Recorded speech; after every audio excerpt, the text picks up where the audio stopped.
목차는 들어가기, 그 다음에 1, 2, 3 이렇게 세 가지, 그 다음에 나아가기 이렇게 되어 있습니다. 자료 보시면 자세히 나와 있는데 보시면 들었습니다.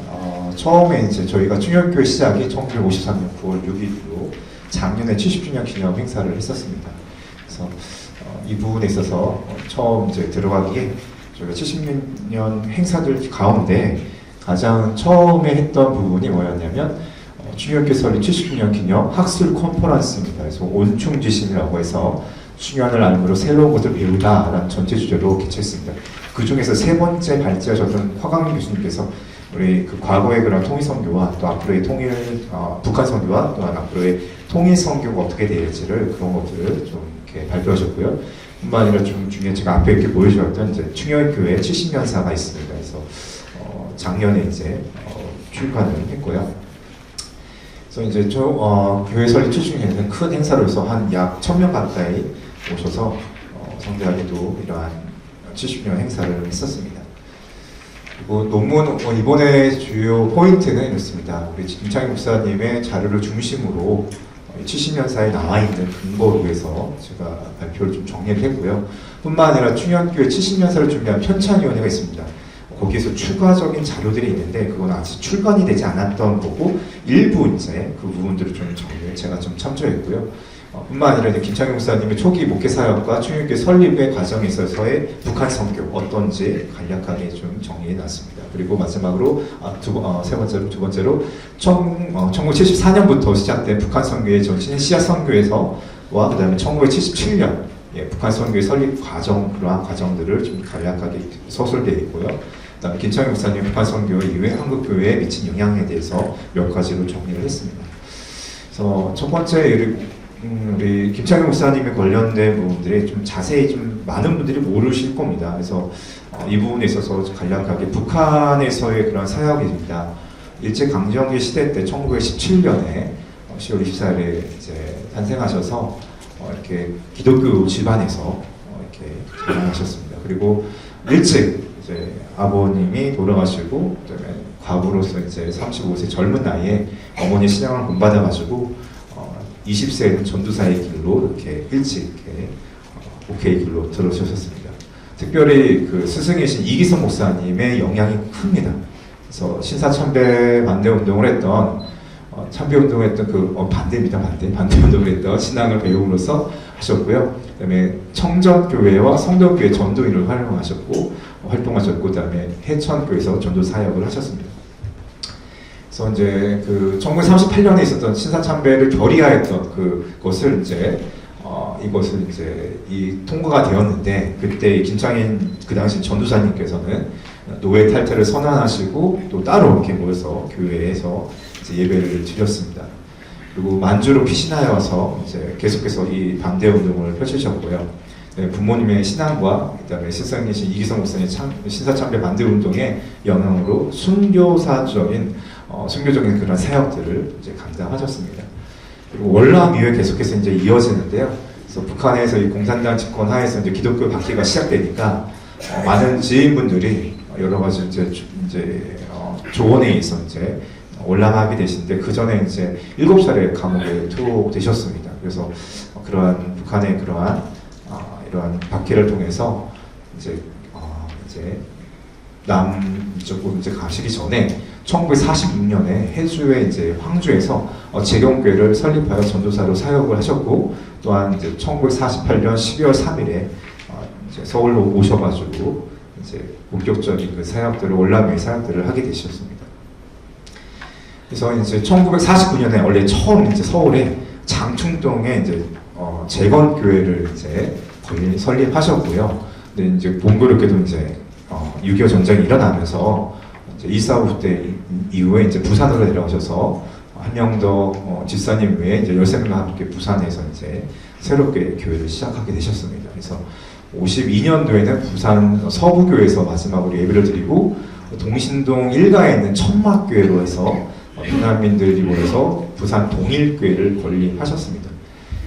그래서 이제 어느 정도 잘 마무리되었고 이제 53년도에 이제 전쟁이 이제 마무리되면서 다시 서울로 한경향에서 이제 1953년 9월 6일에 중구에 있는 이제 인현동에서 자리를 잡아서 첫 예배가 시작되었고요.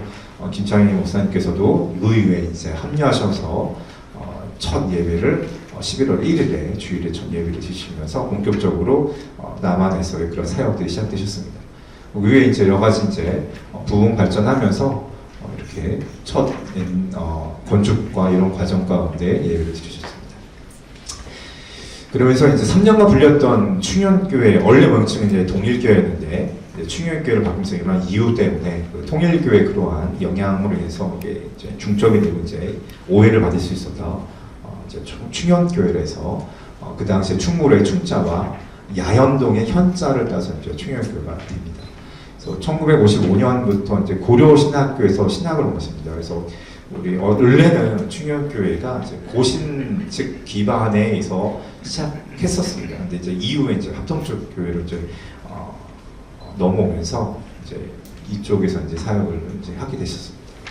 간략하게 이제 그러면서 이제 이러한 사역의 기반을 이제 부흥을 통해서 70년대 때 이제 북한 선교를 시작하기 전에 오랜 기간이 조금 준비가 필요했었습니다. 그래서 교회도 설립되어지고 그런 개척 가운데 많은 이제 하나의 조직들이 이제 세워지면서 이제 첫 번째는 이제 외부적인 단체와 연대를 통해서 1971년에 아세아 복음 선교회 임원으로 활동하시면서 또 이러한 공사권 선교 활동으로 이제 먼저 헌신 다짐하시면서 이 활동이 먼저 되셨고 뒤에 이제 내부적으로 이제 교회에서는 1973년 7월 1일에 이제 이 통일촌 교회를 건립하는 계획을 세웁니다. 그래서 어떻게 보면 북한 선교에 대한 기본적인 전초적 기제라고 할 수 있는데요. 그래서 1973년 9월에 예배당을 세우게 되죠. 그러면서 이 통일촌 교회 설립 관련된 자료들이 당의 기록이 있습니다. 이것도 이제 우리 원태 장로님이신 차승직 장로님께서 제공해 주셨는데 이러한 이제 원래는 이게 다 한자로 써 있습니다. 근데 이 장로님이 저희가 잘 모르니까 한국어를 다 이렇게 설명해 주셔서 이렇게 정리해 주셔서 한글로 이렇게 번역을 되어 있습니다.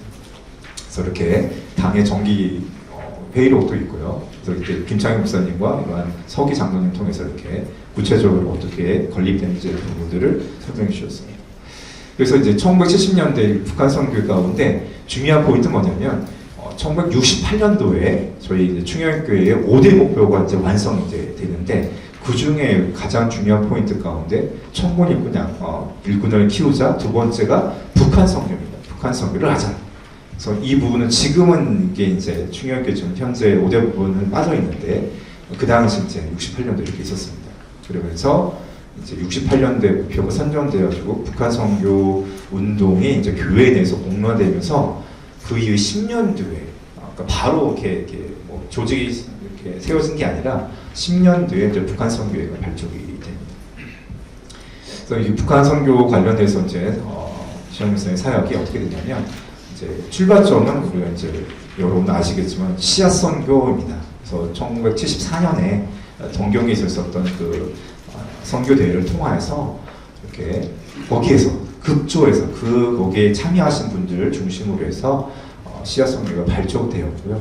그래서 씨앗 선교회는 이제 북한 선교를 넘어가면서 북한 선교 운동의 그러한 시발적으로 이제 활약하게 됩니다. 그래서 이때 이제 대봉 선교가 중심이었던 씨앗 선교가 이제 북한 선교로 넘어가는 그런 과정이 전환점이 되었습니다. 그래서 그 당시에 북한 선교에 대한 개념이 세워지지 않은 상황이었는데 어려운 그런 대한민국 사회에서 분위기와 또 교회에 대해서 다루지 못한 선교의 개념을 충현교회 김창희 목사님 통해서 이제 시작이 된 거죠. 그래서 북한 선교의 사진인데 1977년 처음 이제 북한 선교의 창립 기념대를 실시하게 됩니다. 그래서 이렇게 사역 가운데 이제 서만수 선교사님을 파송하는 그런 것도 동시에 이루어졌고요.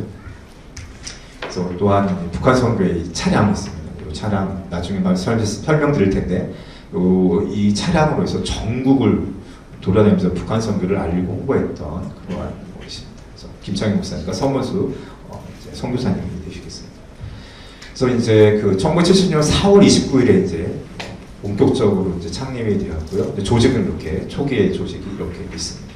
그래서 많은 목사님들과 교계의 많은 그런 지도자께서 이렇게 세워져서 장로님들도 이렇게 같이 함께 참여하게 되어 있었습니다.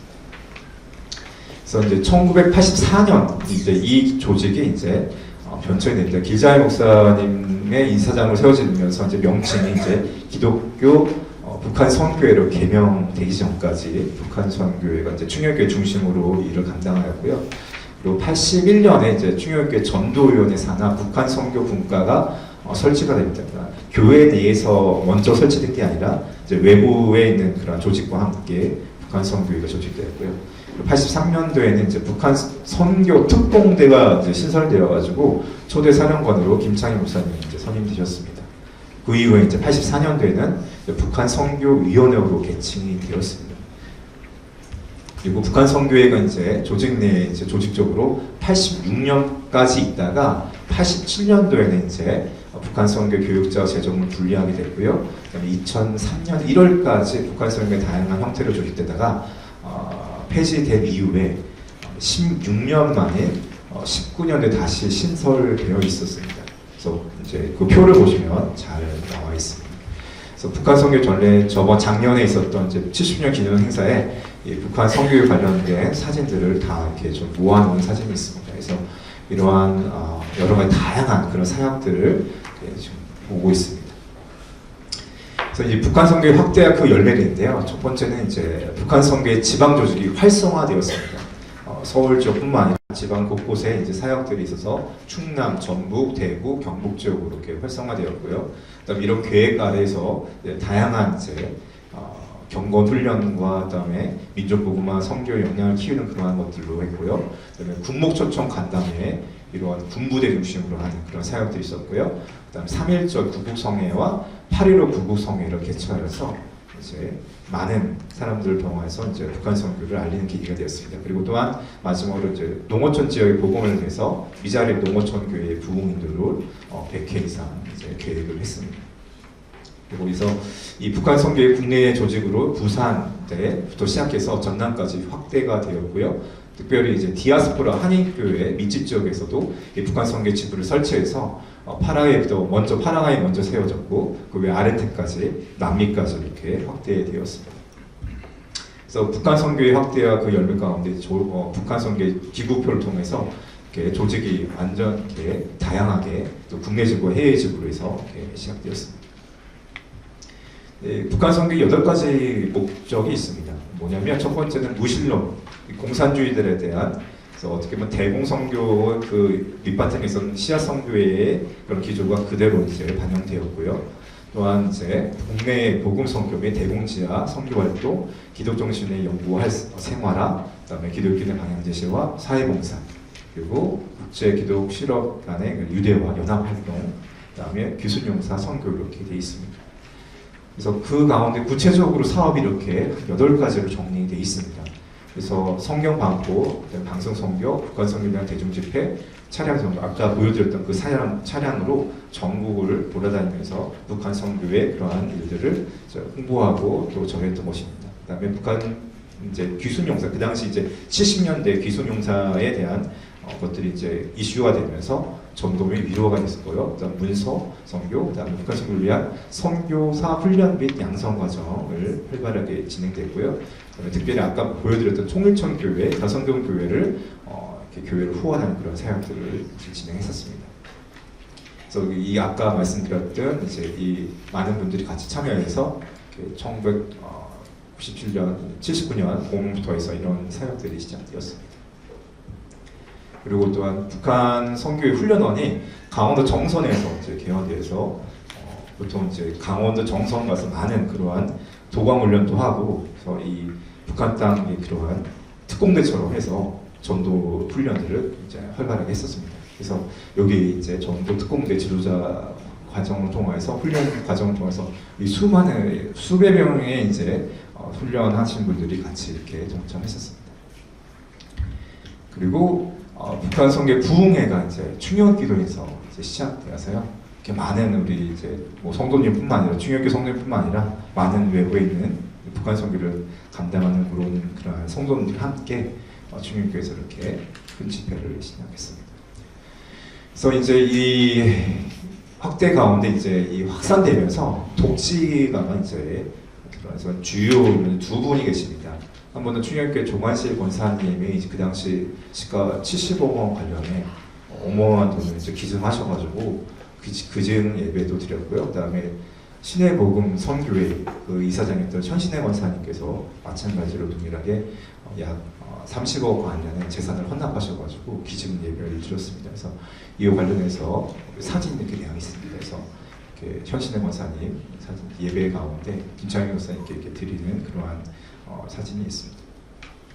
그래서 이제 확대되면서 1986년 말에 좀 잘 진행되다가 이제 여기에서는 제가 이건 조금 빼긴 했는데 그래도 간략하게 재정 분리와 결의를 하고 이렇게 충영교회가 이제 북한 선교회가 이제 분리되어지고 이제 되는 거지만 그럼에도 불구하고 이제 충영교회도 자체적으로 교회 안에서는 계속 지속되는 걸로 이렇게 되어 있습니다.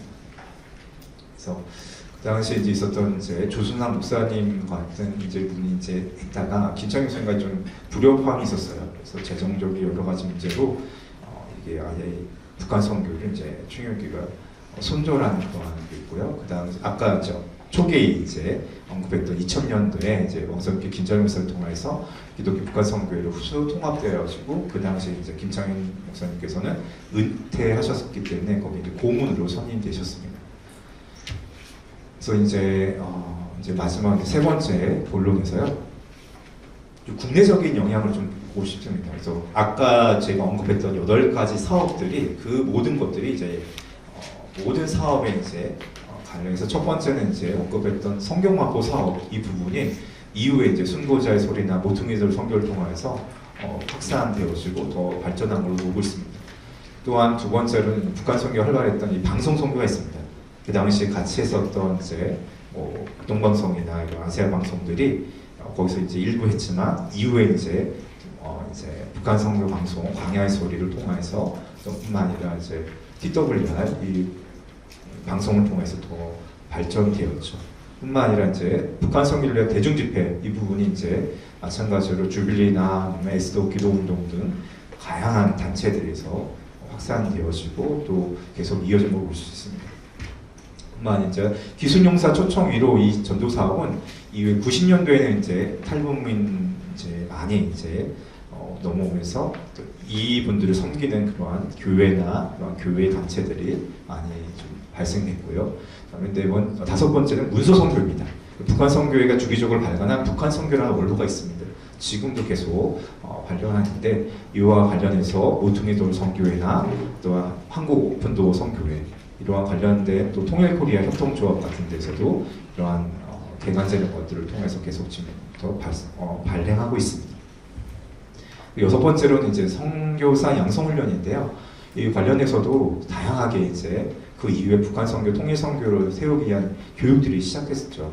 그래서 아까도 언급되었지만 이제 통합 측에서 먼저 시작되어서 통일 선교 대학 단기 과정과 그다음에 기독교 총연합회에서 또 통일선교대학 설립되었죠. 그 외에 동서나 기타 등등 이제 여기 아시아 연합신학대학도 그렇고요. 그다음에 숭실대학교에서도 마찬가지로, 그다음에 총신대학교까지 해서 이렇게 많은 그런 통일 사역자들을 배출하고 있습니다. 그리고 첫째 이제 국외적인 영향인데요. 이제 충혈교에 있어서 세계 선교가 이제 북한 선교를 염두한 선교입니다. 그래서 이 충혈교회의 그러한 선교 자체가 이 북한 선교를 정말 기본적으로 하는 그런 분들이 세워져서 전 세계로 이렇게 나가게 되었습니다. 그래서 이러한 북한 선교의 그런 운영 구조가 이렇게 있고요. 그 다음에 파송한 선교사님들이 계십니다. 그래서 김호영 선교사님부터 해서 윤티규 선교사님이 일본의 모든 나라까지 해서 전 지역으로 나갔고요. 그다음에 둘째로는 해외 디아스포라 한인교와 연대하는 사역들을 하게 됩니다. 그래서 그거 가운데 가장 대표적인 것은 주빌리 통일구국기도회가 지금 현재 많은 전 세계에 있는 모든 곳곳에 5대학 6대주 다 이제 세워진 걸로 알고 있습니다. 그래서 이러한 북한 선교 통일 선교의 사역이 이어져 가고 있고요. 그리고 또한 좀 의외로 이제 보면 첫 번째 한국 교회사적 이유가 있습니다. 왜냐면 이 한국 카톨릭에서도 이 북한 선교에 관련된 것이 이제 발족이 되었는데 그것이 1982년입니다. 그러니까 우리 이제 개신교에 있어서 정말 그 이전에 우리는 시작되었죠. 근데 후속으로 이제 카톨릭도 이렇게 후속으로 이제 발전한 걸 볼 수 있고요. 또한 뿐만 아니라 기도 집회 운동을 중심으로 활발하게 운영이 되었습니다. 또 초창기에 기도의 그러한 북한 선교로 관련된 부흥 집회들이 계속해서 교회 내에서 매주 금요일마다 또 계속 있었고요. 그리고 또한 뿐만 아니라 80년대 한국 농어촌 교회를 돕는 협력하는 방향으로 전개되었습니다. 그리고 90년대 한국 기독교 총연합회의 북한 교회 재건운동에도 영향을 미치게 됩니다. 그리고 두 번째 선교학적 얘기인데, 교단 내에서 공식적으로 저희 합동교단 내에서 이 80년대 총회 산하 선교국으로 시작하였는데, 이후에 1998년도 이때 비로소 총회 선교 세계 선교회가 이제 조직되어졌습니다.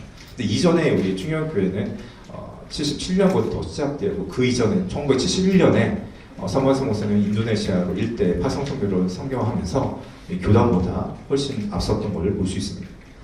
그 세 번째 대사회적인데요. 이제 북한 선교가 70년 말에 중요한 역할을 이제 대한민국 사회뿐만 아니라 해외 동포 사회도 또한 이제 그 유대인 동족을 사랑하듯이 북한 동포를 사랑하는 북한 선교를 이끈 김창희 목사님이라는 것을 우리가 좀 주목해 봐야 되고요.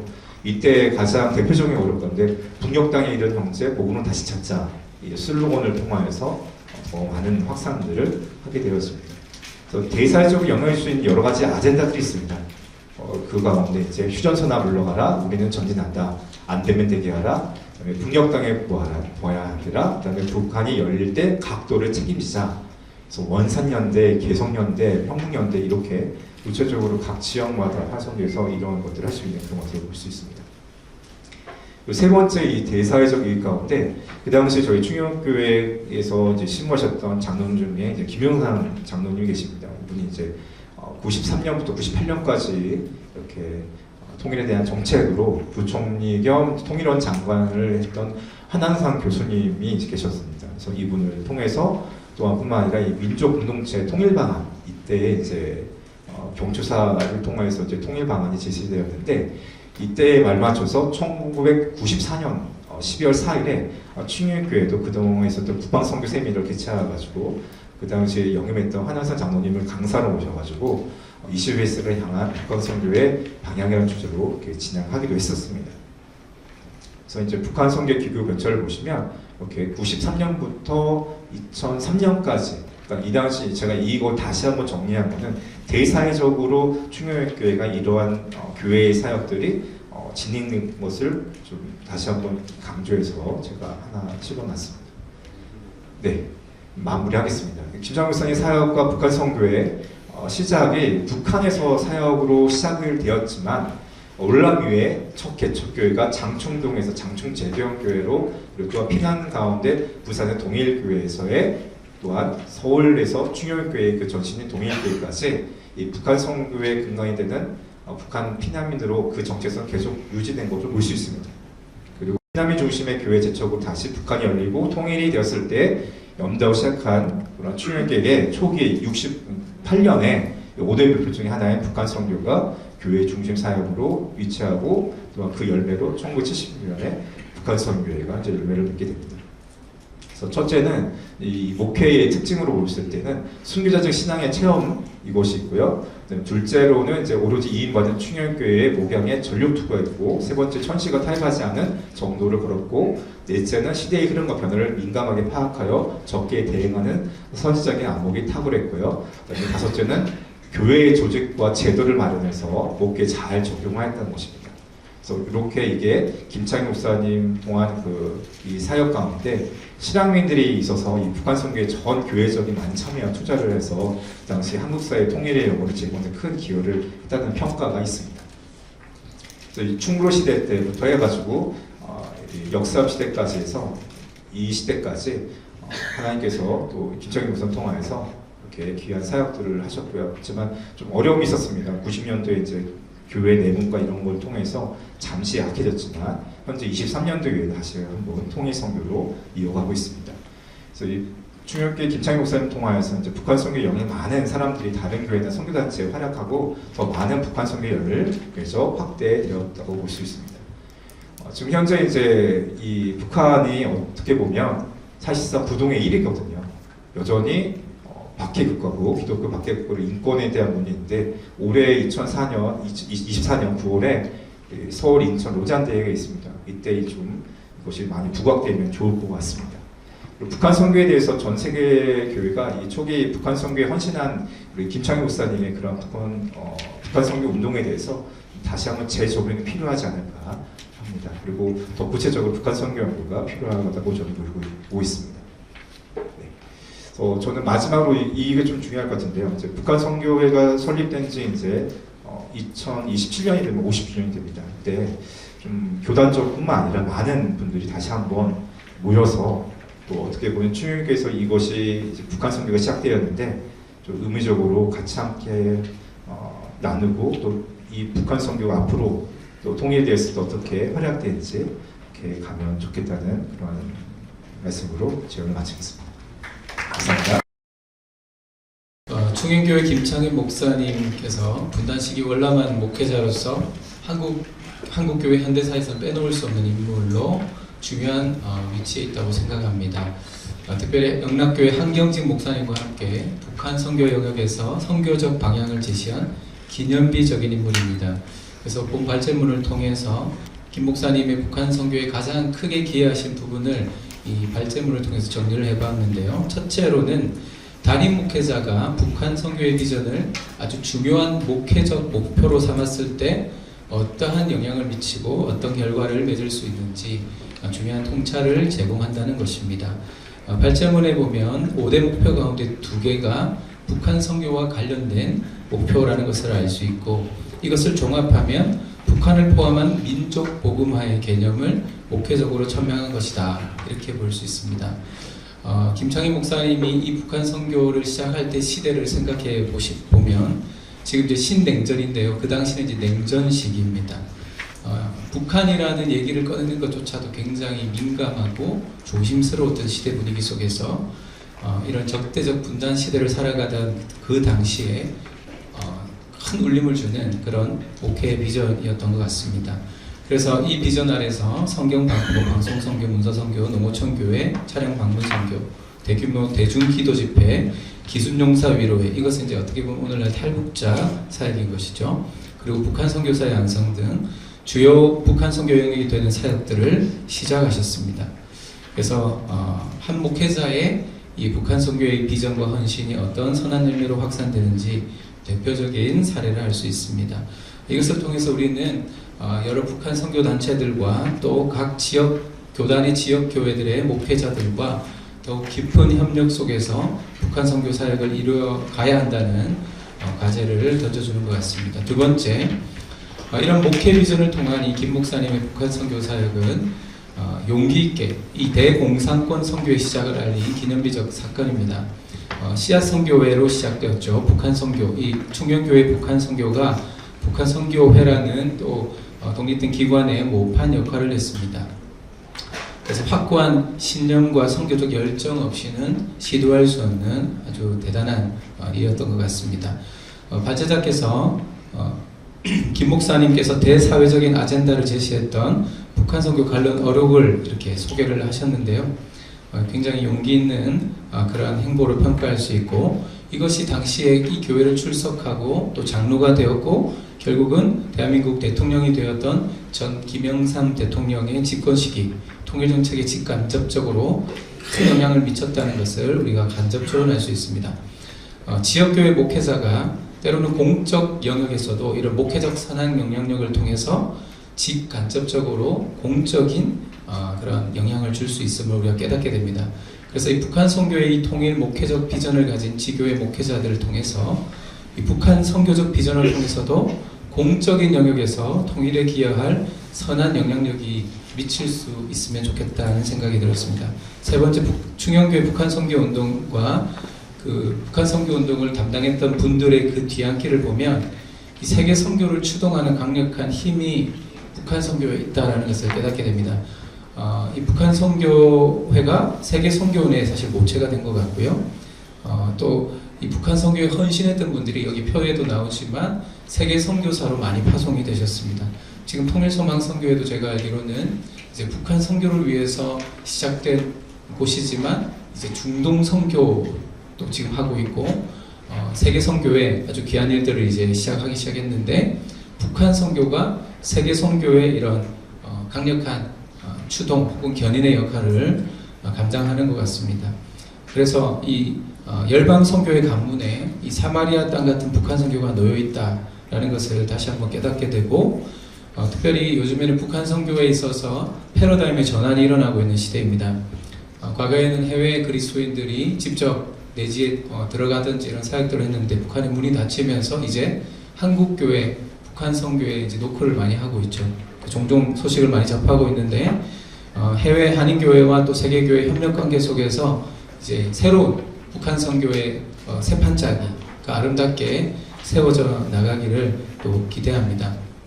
김창희 목사님은 바로 이런 북한 선교 활동의 해외 지부를 또 먼저 시작을 하셨고 이런 걸 통해서 해외 한인교회가 이 비전에 동화되었고 북한 선교 운동의 한인 디아스포라 교회들과의 협력으로 발전하는 데 영향을 미쳤습니다. 그래서 이런 북한 선교의 새 반짝이 해외 교회, 해외 한인교회들과의 이런 협력 관계들이 이제 새로운 모델로 또 선한 모델로 많이 일어나기를 소원합니다.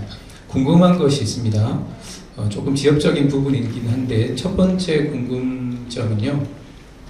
중형교회가 성장할 기반을 충분히 마련한 것을 쭉 과정들 이렇게 쭉 소개를 했는데 이 교회 설립 배경이 바로 중형교회가 이렇게 해서 성장이 되었다 이렇게 이제 설명을 하셨고 이 과정이 북한 선교의 토대가 될 수 있다 된다고 할 수 있다라고 이렇게 말씀하셨었는데 이제 중형교회의 그런 물적인 성장 혹은 외적 성장이 80년대 북한 선교의 토대가 되었다는 것인지 아니면 이제 피난민 중심의 교회 개척과 성장이 북한 선교의 토대가 되었다는 의미인지 조금 명확히 조금 구분이 잘 안 되는 것 같아서 궁금해서 한번 넣어봤고요.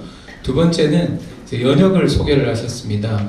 북한 선교회가 이제 물적 분리 이후에 86년에 북한 선교를 위해서 쭉 이렇게 활동을 해온 것을 이제 유추할 수 있는데 자료가 아주 제한된 자료 가운데서 이렇게 글을 쓰기 때문에 굉장히 많이 참 힘드셨을 것 같은데 그럼에도 불구하고 이 연역을 이제 그 제한된 자료 안에서 어쨌든 이제 소개를 하셨을 때는 이것도 보니까 표 6에도 나오지만 나중에도 한 번 더 나오거든요. 그러면 이 연역을 반복해서 넣은 이제 이 발제자의 의도와 이에 대한 구체적인 평가가 어떤지가 좀 궁금합니다. 왜냐하면 86년에 북한 선교회가 시작이 됐지만 2003년도에 이게 중단이 됐습니다. 그러면 연역만 보면은 중형교회 북한 선교가 참 잘해왔는데 나중에 갑자기 팍 중단이 된 거죠.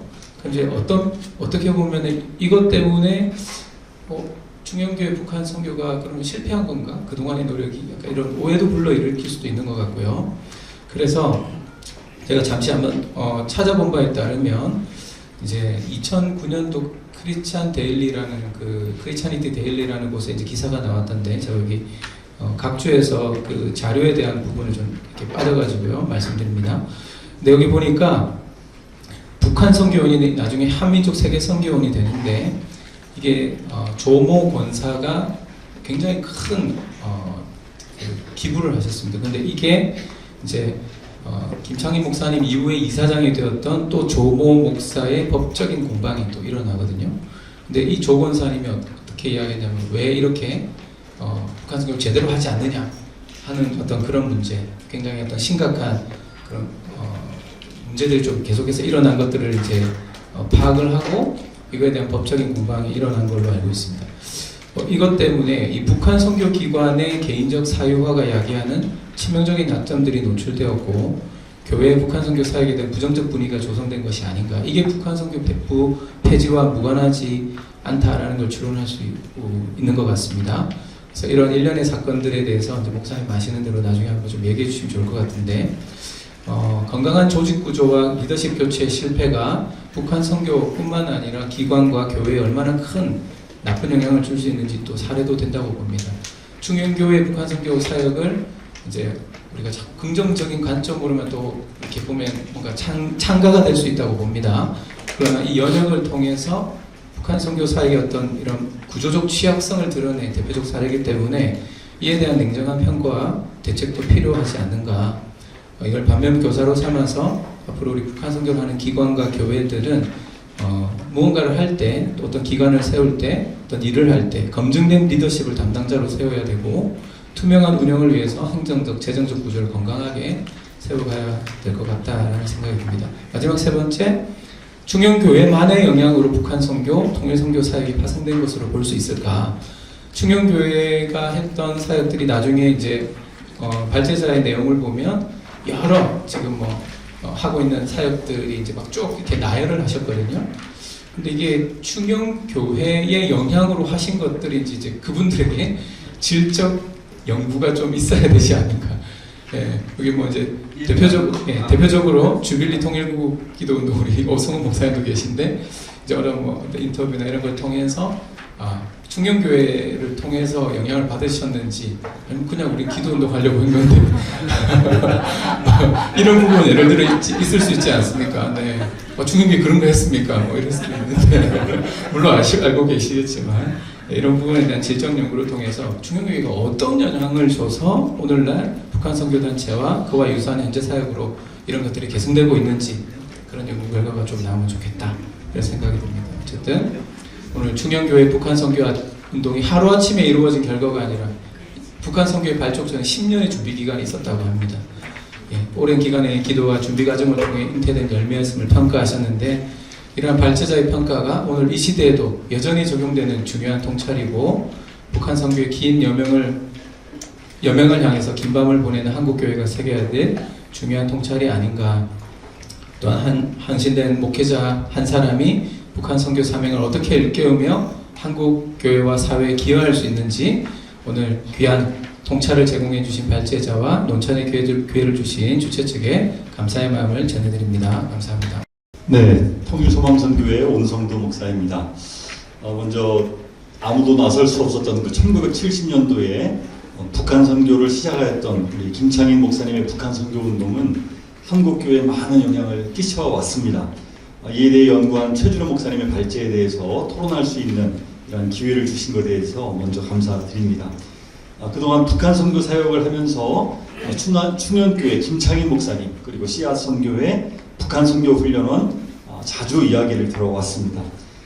특별히 수레바퀴 선교회 대표이신 김재호 목사님이 그런 얘기를 많이 하셨는데요. 기차를 통째로 빌려가지고 사람을 다 태우고서 지방에서부터 올라오면서 함께 와서 기도 운동을 했던 것들, 섬에 들어가서 전도 특공대 훈련으로 도강하는 훈련까지 했던 것들, 아직도 그리고 부산에 30년 넘게 매주마다 모여서 90세 넘으신 권사님들도 모여서 기도하고 계시는 그런 모습들 보면서 당시에 있었던 이런 북한 선교 운동들이 지금까지도 이어져 오고 있는 것들을 많이 보고 경험하고 제가 많이 놀라기도 했습니다. 그래서 이 것들을 또 글을 다시 한번 보고 하면서 많은 저에게 도움이 되었고 또 감사한 마음이 들었습니다. 먼저 김창인 목사님은 1917년도에 일제 강점기 시대였는데 평북 의주에서 우선 출생했었다는 것, 그리고 20세 때 전도사로 활동을 했다는 것들을 볼 수 있었습니다. 제4회 때 북한교회 개척 포럼의 발제를 맡았던 하강민 교수님께서 김창인 목사님의 신앙에 대해서 다음과 같이 말한 적이 있었습니다. 김창인은 어린 시절에 예수를 믿게 되었다. 그의 목회의 스승은 평북지방 이기선 목사였는데 그는 후에 신사참배 거부운동을 주도한 인물이었다. 이기선은 신사참배 거부운동으로 유명한 주기철 목사의 담임 목사였으며 그를 중매하고 주례까지 하였다. 그는 평안 남북 지역에서 신사참배 거부운동을 주도하였다. 이기선과 함께 김창인은 신사참배 반대운동에 앞장서게 되었다. 신사참배 거부 정신은 김창인에게 참된 신앙이 무엇인지를 가르는 시금석으로 작용하였다.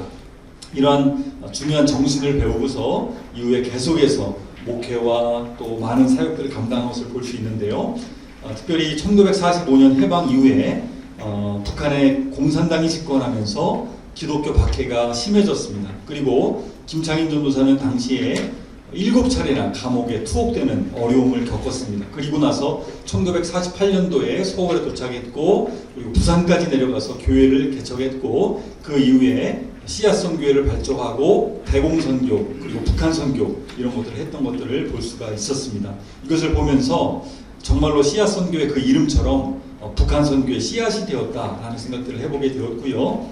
그리고 그 이후에 1977년도부터 시작해서 지방으로 계속해서 집회를 다니시면서 확대하신 것들을 보게 되었습니다. 그리고 휴전선 근방에 있는 통일촌에 통일촌 교회를 개척해서 통일 기원 예배를 드렸고 또 귀순용사들을 초청해서 위로에도 가진 것들을 봤습니다. 그리고 1985년에 북한 선교라고 하는 문서 선교를 또 했던 것들을 보게 되었습니다. 그래서 이 많은 영향들을 이제 발제자가 북한 선교 운동이 국내적으로 해외적으로 어떤 영향을 미쳤는지, 그리고 한국 교회사적으로 선교학적으로 대사회적으로 어떻게 북한 선교를 이끌어 왔는지를 잘 설명을 해주었습니다. 본 발제를 통해서 본인은 앞으로 북한 선교 운동을 향해 나아갈 방향들을 알 수가 있었고요. 시대의 어려움을 넘어서 북한 선교의 부르심과 사명이 확실한 한 명의 목회자와 교회가 얼마나 큰 영향을 미쳤는지를 볼 수가 있었습니다. 특별히 국내외에 끼친 영향들과 의의들을 살펴보면서 저는 깊은 감동을 받았습니다. 특별히 백두산 소나무를 찍어 북한교회 재건하자, 이 말을 듣기만 해도 정말 가슴이 떨려서 저는 북한 선교 하면서 굉장히 마음에 품고 있었는데, 여기에 더해서 많은 어록들을 정리해 주셔서 감사했습니다. 특별히 이 시대 가운데 북녘 땅에 이른 형제 복음으로 다시 찾자, 이런 김창인 목사님의 말씀은 한국 교회를 살아가는 성도님들의 가슴에 더욱더 가득했으면 좋겠다, 그런 바람이 들었습니다. 당시 북한에 대한 인식이 좋지 않았던 70년대 그 상황 속에서도 이렇게 외치셨던 김창인 목사님께 너무나 감사한 마음이 들었고, 북한이 열릴 때 각 도를 책임지자, 원산, 신의주, 평양 그런 많은 지역들을 위원회를 만들었던 이러한 부분들, 그리고 이러한 어록은 북한교회 개척을 준비하는 사명자들에게 꼭 필요한 조언이라는 생각이 들었습니다. 귀한 발제글을 작성하신 최준호 목사님께 감사드리고, 이와 같은 주제로 더욱더 다양한 세미나와 행사가 앞으로도 진행되기를 기대합니다. 질문이 이제 두 가지 있는데요. 충현교회 김창인 목사님의 북한 선교 운동은 국내외적으로 많은 영향을 끼쳤음을 보게 되었습니다. 특히 8가지로 잘 정리해 주셨는데요. 배민수 목사님께도 말씀을 해주셨지만 어느 부분에서는 약간 연관성이 조금 부족해 보이기도 한다라는 생각이 들었습니다. 그래서 각 단체들에 어떠한 영향을 미쳤는지 조금 더 구체적으로 잘 설명해서 알려주시면 좋겠다는 생각이 들었고요. 두 번째로는 1953년도에 세워진 충현교회가 평독 의주 출신인 김창인 목사님과 월남한 성도님들을 중심으로 세워졌고, 한국 교회에 북한 선교 운동을 일으키는 큰 씨앗의 역할을 했습니다. 그리고 2024년도 현재에도 민족 복음화의 사명이 우리 충현교회 주보 1면에 나와 있습니다. 그래서 이 충현교회가 북한 선교 운동의 일환으로 현재 하고 있는 그 사역들을 좀 알고 싶고요. 또 앞으로 이 민족 복음화를 위해서 사명을 감당하기 위해서 어떠한 계획과 전략들이 있는지 발제하신 최준호 목사님께 좀 질문하고 싶습니다. 이상입니다. 네, 감사의 박수 한번 부탁드리겠습니다. 감사합니다. 시간을 조금 줄여주셔갖고 저희가 점심 먹는 데에 조금 늦긴 했지만 그래도 우리 마지막으로 발제해 주신 우리 최준호 목사님께서 우리 두 분의 논찬과 질문에 대해서 명쾌한 답을 주시기는 어려우시겠지만 그래도 여기 백두산 소나무 찍어 북한교회 재건하자, 요즘에 이렇게 하면 불법입니다. 옛날에는 가능했지만 지금은 다 법으로 못하는 부분들이 있어서 옛날의 시대와 또 지금의 모습들이 사실 좀 많이 다르긴 하지만 또 그에 대해서 또 우리 하강희 목사님이랑 같이 논문을 쓰시고 또 발제하신 내용에 대해서 우리 두 분의 우리 논찬자들의 어떤 질의에 대한 부분들을 좀 응답해 주시면 감사하겠습니다. 한 5분만 드리겠습니다. 네. 이 논문 또 이 연구를 발제하고 하는 거가 저에게는 굉장히 영광스럽습니다. 충현교회에 좀 아픔의 역사가 있었고 저도 그 가운데 있긴 했었습니다. 저도 충현교회 출신이었고 98년부터 대학부 청년부를 활동했었고 이후에 이제 사역자로 나가면서 그간에 있었던 일들을 직접적으로 보긴 했었습니다. 근데 이 이야기를 끝내기가 쉽지 않습니다. 왜냐하면 충현교회에 여러 가지 아픔들이 있었기 때문에 이 이야기를 끝내는 거가 쉽지 않았고 또 이 글을 쓸 수 있도록 우리 한규산 담임 목사님께서 허락해 주시고 흔쾌히 또 잘 발표하라고 하셔가지고 부담이 더 됐었습니다. 솔직히 너무 부족한 발표인데 들어주셔서 감사되고요. 중요한 예리한 부분들을 저도 연구하면서 이 부분이 좀 거론될 수 있을 것 같다라는 생각이 들긴 했었습니다. 워낙 김창희 목사님의 그러한 영향과 이런 부분들이 주변에 제가 간접적, 직접적으로 들었던 많은 우리 북한 사역을 하시는 분들을 만나면서 아까도 수레바퀴 이제 선교회를 담당하시는 김재용 목사님께서도 저한테도 계속 그런 얘기를 많이 하셨습니다. 그래서 그동안 김창희 목사를 통해서 영향받았던 모든 그런 사역자들이 이 통일 사역하신 분들 굉장히 네트워킹이 그렇게 넓지 않습니다. 거기서 거기입니다. 단체들 여러 군데, 저도 한 5군데가 다 속해 있는 것 같아요. 북한산 목회자협의회, 통일, 저희 교단 쪽으로, 그다음에 학교도 그렇고, 또 여러 가지로 이제 같이 있는데, 대부분의 이제 이 분들이 굉장히 많은 영향을 받았다고, 또 우일준 목사님께서 마찬가지로 이러한 사역가 가운데 김창희 목사님의 영향이 많이 받은 걸로 저도 알고 있고, 또 저도 직접적으로 김창희 목사 그 당시에 제가 젊었기 때문에 안 그렇지만 저도 이제 솔직히 저는 이제 어렸을 때는 이제 왕성교회에서 자랐기 때문에 기자의 목사님 통해서 이제 북한 선교 이런 것들을 청소년부터 해서 계속 강조해서 들었습니다. 그래서 아까 슬로건 가운데 이 중요했던 가운데 백두산나무 이것도 있지만 북녘 땅 이를 형제 다시 찾자라는 게 굉장히 저에게는 아직도 남아 있습니다. 그래서 그 영향을 해서 이렇게 사용했는데 이러한 직간접적인 그런 영향이 있을 겁니다. 네, 저는 확신하고요. 그리고 김창희 목사님과 또 아까 말씀드렸던 영락교회 한경준 목사님 통화에서 한경준 목사님도 김창희 목사님 인정하셨어요. 북한 선교의 가장 또 주도적인 인물이라고 또 그런 기사가 있긴 한데 여기는 빠져 있지만 저희 포커스는 이제 김창희 목사님 중심으로 썼기 때문에 또 이 자료가 또 이게 한계가 있습니다. 제가 있었던 이 최근에 나왔던 이 70년사가 이것도 굉장히 고민 가운데 썼을 걸로 알고 있고요. 이거 외에도 자료가 또 있습니다. 원래는 여기에 추가하지 않았지만 그 현찬위원들이 있는 이제 자료가 저도 이제 받아서 여기 있는 자료 가운데는 이제 인터뷰 자료가 있어요. 근데 이거에 이제 70년사에 안 실어졌기 때문에 제가 이거를 근거를 할 수가 없어서 뺐고요. 나중에 이제 이것이 정확하게 출발됐을 때는 제가 다시 한번 이거를 추가할 수 있도록 하겠습니다. 그래서 아쉽지만 이 자료에 한계가 있다는 거 좀 보시고요. 또 여기 이제 논문에도 있지만 학술 논문과 박사학위 논문과 석사학위 논문이 그렇게 많지 않습니다. 의외로 한경준 목사님 같은 경우는 굉장히 많은 연구들이 되어 있지만 저희 합동 쪽에서는 이러한 여러 가지 교회의 사정과 또한 교회의 아픔들이 있어서 많은 연구가 못했는데 이후에는 저뿐만 아니라 많은 분들이 좀 연구를 해주시면 좋겠다는 마음이 듭니다. 네, 이상입니다. 네, 감사합니다.